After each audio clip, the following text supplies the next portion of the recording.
Hello, I'm SA, your AI essayist. Please note that all content, audio and video in this presentation are AI generated.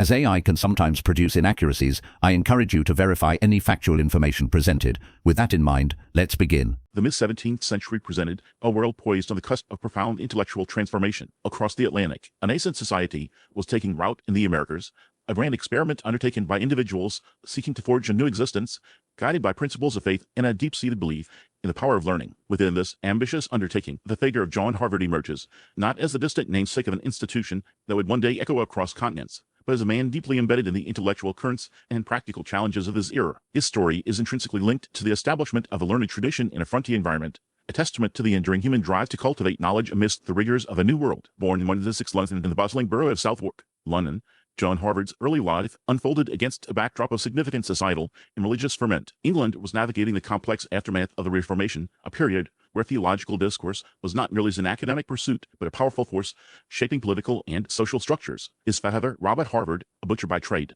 provided a stable, albeit not aristocratic, upbringing. The family's fortunes, however, were tragically curtailed. The Great Plague of 1625, a recurring scourge that periodically decimated urban populations, claimed the lives of both his parents and 3 of his siblings. This profound personal loss, experienced at a formative age, undoubtedly left an indelible mark, perhaps fostering a heightened awareness of life's transience and the importance of enduring legacies. Following these personal Japanese letter, John Harvard entered Emmanuel College, Cambridge, in 1627. Cambridge, at this time, was a vibrant intellectual crucible, a place where the seeds of new scientific thought were beginning to germinate alongside centuries-old traditions of classical learning. Puritanism, a reformist movement within the Church of England advocating for a simpler, more scripturally pure form of worship and church governance, held considerable sway within the Cambridge intellectual community, and Emmanuel College was a particular stronghold of this sentiment. Here, Harvard would have encountered a rigorous curriculum steeped in logic, rhetoric, classics, and theology, all viewed through the lens of a reforming faith. He received his Bachelor of Arts degree in 1631 and, crucially, his Master of Arts in 1634. This academic progression signifies not merely the acquisition of knowledge, but a deep immersion in the scholarly methods and intellectual debates of his time. His education was not a passive reception of information. It was an active engagement with ideas that would shape his worldview and his subsequent actions. The intellectual environment at Cambridge during Harvard's tenure was characterized by a profound engagement with both ancient wisdom and emerging empirical observation. Scholars grappled with the legacy of Aristotle, while simultaneously absorbing the groundbreaking work of figures like Francis Bacon, whose advocacy for inductive reasoning and systematic experimentation was beginning to revolutionize the scientific method. The theological landscape was equally dynamic, with intense debates concerning church polity, the nature of salvation, and the role of Scripture in daily life.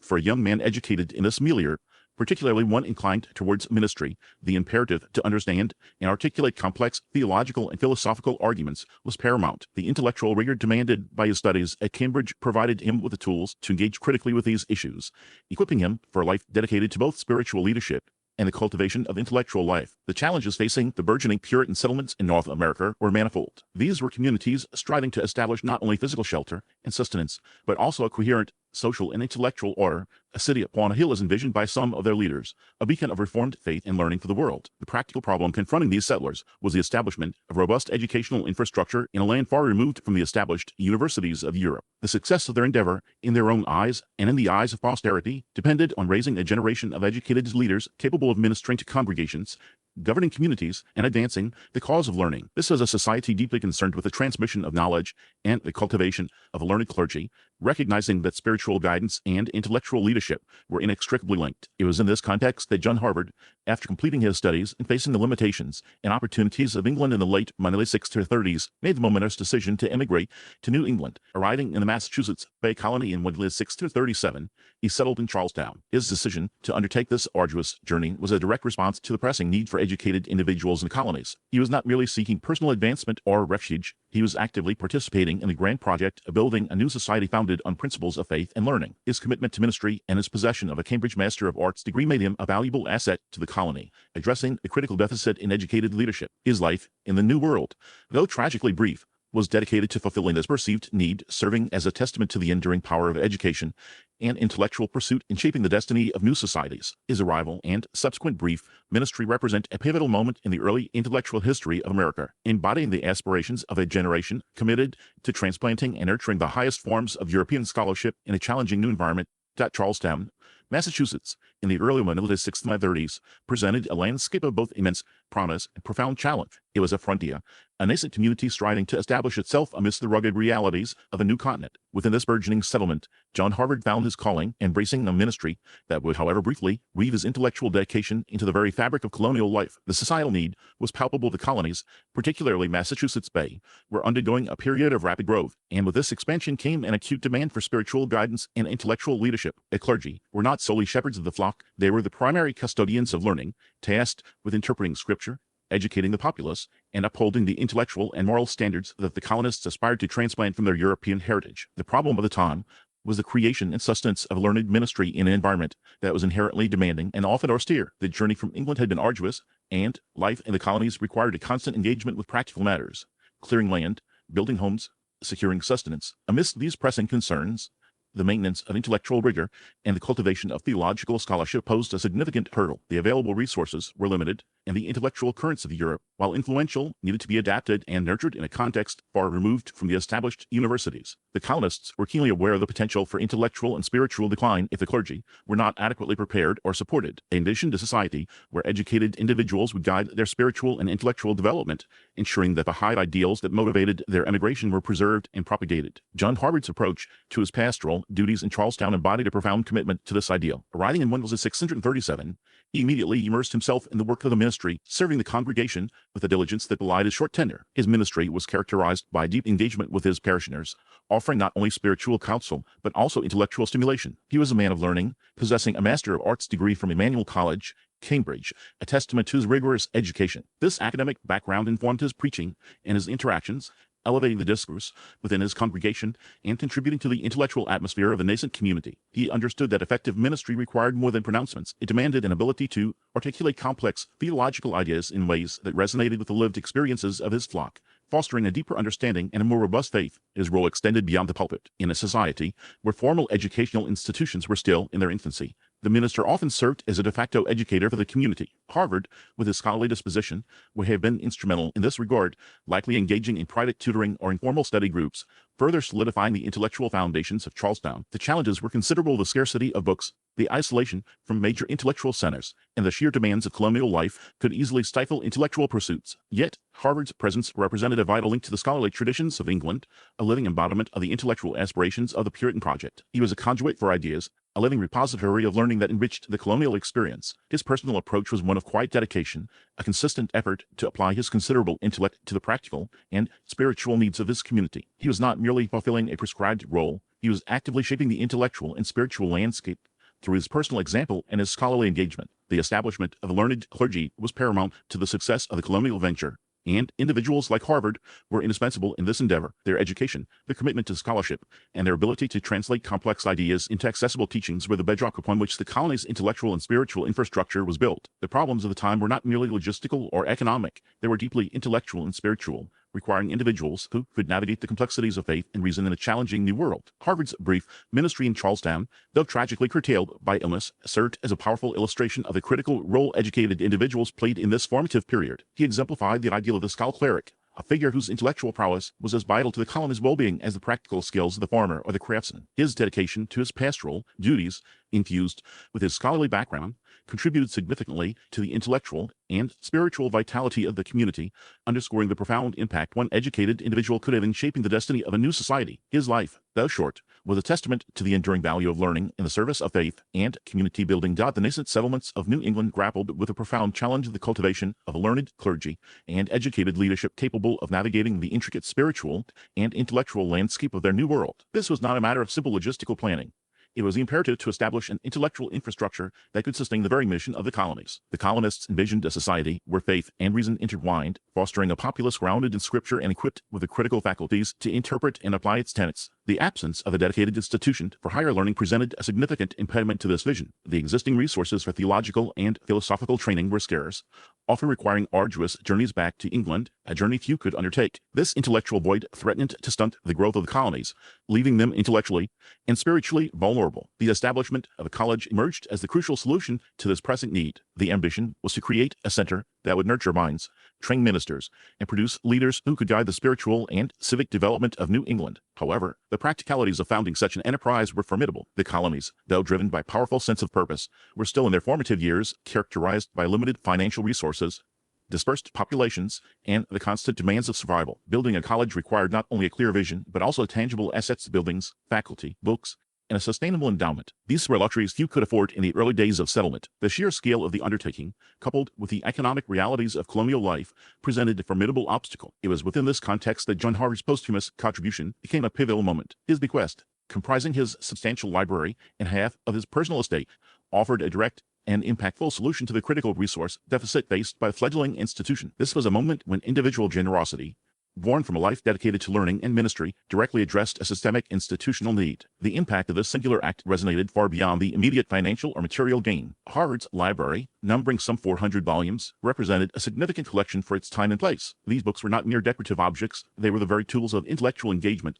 providing the foundational texts for theological study, philosophical inquiry, and the broader cultivation of knowledge. The acquisition of this collection was transformative. It provided the nascent college with an immediate and invaluable resource, alleviating the desperate need for scholarly materials. Without such a library, the college's ability to offer comprehensive education would have been severely compromised. Students and faculty alike would have been reliant on personal collections, which were often limited. Harvard's donation provided a common intellectual wellspring, a shared repository of learning that could fuel academic discourse and research. This was an act of profound foresight, recognizing that the intellectual nourishment of future generations depended on access to the accumulated wisdom of the past. The economic component of his bequest, half of his estate, further solidified the college's foundation. This financial contribution provided the necessary capital to acquire land, construct buildings, and support faculty salaries, elements essential for the college's operational viability. It was a substantial sum, particularly for an individual of Harvard's standing, demonstrating a deep commitment to the long-term success of the educational enterprise. This personal sacrifice, made by a man whose life was tragically cut short, served as a powerful testament to the value he placed on education and its role in shaping a righteous and enlightened society. The significance of this bequest lies in its direct impact on overcoming a critical practical obstacle to the establishment of higher learning in the colonies. It provided the tangible means to translate aspiration into reality. The college, then in its infancy, was propelled forward by the generosity of one individual. This act of philanthropy was not simply a charitable donation.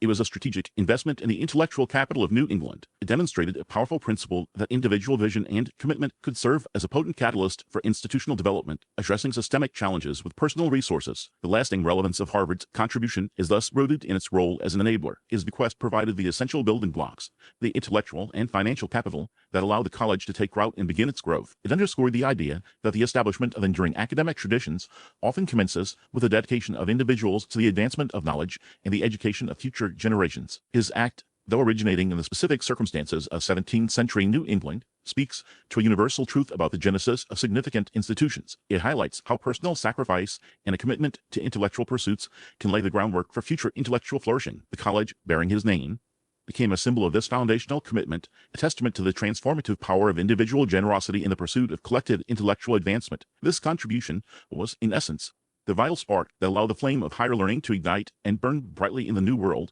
providing the necessary resources to nurture the minds that would shape the future of the colonies. The legacy of John Harvard, though rooted in the specific context of 17th century Puritan aspirations, resonates deeply with a fundamental principle. The genesis of significant intellectual and cultural institutions is frequently catalyzed by the profound dedication of individuals to the advancement of knowledge and the cultivation of future generations. His personal sacrifice, channeled through his bequest, represents a paradigm for the critical role of individual vision and support in the establishment of enduring academic traditions. What began as a modest endowment for a fledgling college in a nascent colonial society evolved into a powerful engine of intellectual inquiry and societal progress, a testament to the transformative power of a single, committed act. The problem facing the early Massachusetts Bay Colony was one of profound existential and intellectual import. How does one transplant the established traditions of European scholarship and theological discourse into a new world? A landscape demanding both practical adaptation and the preservation of intellectual heritage? The answer lay not merely in the physical construction of buildings or the recruitment of faculty, but in the securement of the foundational resources that would allow such an endeavor to take root and flourish. The Puritan leadership recognized education as paramount to the spiritual and civic health of their community, a means of ensuring the continuity of their faith and the development of an educated citizenry capable of governing themselves and propagating their ideals. This envisioned future, however, required tangible support, a capital infusion that would empower the nascent institution to overcome the inherent challenges of its environment and its infancy. John Harvard's contribution, arriving at a pivotal moment, addressed this precise need. His bequest provided the essential capital, the vital spark that allowed the flickering flame of higher learning in the new world to ignite and burn with sustained intensity. It was an act that moved beyond the immediate practicalities of survival, demonstrating a deep-seated belief in the long-term value of intellectual pursuits. The college, later bearing his name, became more than a repository of books or a site for theological debate. It became a symbol of this foundational commitment, a living embodiment of the principle that the pursuit of knowledge is a collective endeavor sustained by the foresight and generosity of individuals who believe in its power to shape the future. The enduring impact of his act lies in its demonstration of how personal conviction, when translated into concrete support, can lay the groundwork for generations of intellectual advancement. The college, established with this initial impetus, became a crucible for new ideas, a place where intellectual traditions would be not only preserved but also critically examined and expanded. The very act of naming the institution in his honor solidified this connection, creating a perpetual reminder of the individual whose foresight and generosity provided the indispensable means for its establishment. This was an investment in the future, a profound statement of faith in the power of education to foster progress and enlightenment. The aspiration of the early college was to cultivate minds capable of engaging with complex theological and philosophical questions, of contributing to the intellectual discourse of their time, and of leading their communities with wisdom and piety. Achieving this required more than just a curriculum. It demanded a robust library, adequate facilities, and the financial stability to attract and retain qualified scholars. John Harvard's bequest directly addressed these requirements, providing the material basis upon which the college could build its academic program and establish its reputation. His foresight ensured that the institution would possess the necessary resources to nurture the minds that would, in turn, shape the future of the colonies and, subsequently, the nation. The principle at play here is one of vital catalysis. Just as a catalyst accelerates a chemical reaction without being consumed by it, John Harvard's endowment initiated and sustained the growth of a vital intellectual organism. His personal sacrifice, the ultimate expression of his commitment to the cause of education, provided the critical momentum needed for the college to transcend its nascent stage. This act underscored the understanding that the establishment of enduring academic traditions is a process that requires not only the collective will of a community, but also the singular vision and support of individuals who recognize the profound, long-term value of investing in human capital and intellectual development. Reflecting on this historical moment, we see a powerful illustration of how individual dedication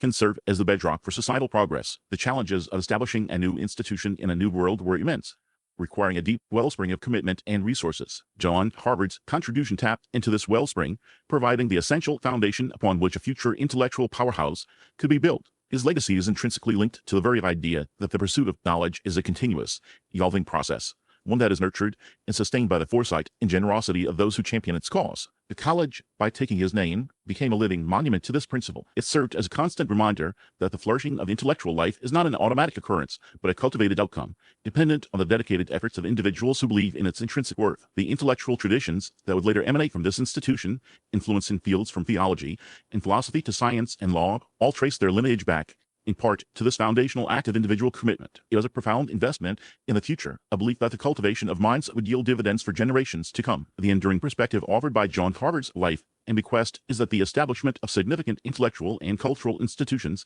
is intrinsically tied to the dedication of individuals to the advancement of knowledge and the education of future generations. His personal sacrifice, channeled through his bequest, represents a powerful paradigm for the critical role of individual vision and support in the genesis of such enduring traditions. What began as a singular act of generosity in a specific historical context has reverberated through centuries, shaping the landscape of higher education and serving as an enduring testament to the transformative power of individual commitment to the pursuit of collective intellectual advancement. The college, bearing his name, stands as a perpetual reminder that the seeds of great intellectual achievements are often sown by the dedicated hands of individuals who believe in the boundless potential of the human mind. We really appreciate you tuning into this AI-powered presentation.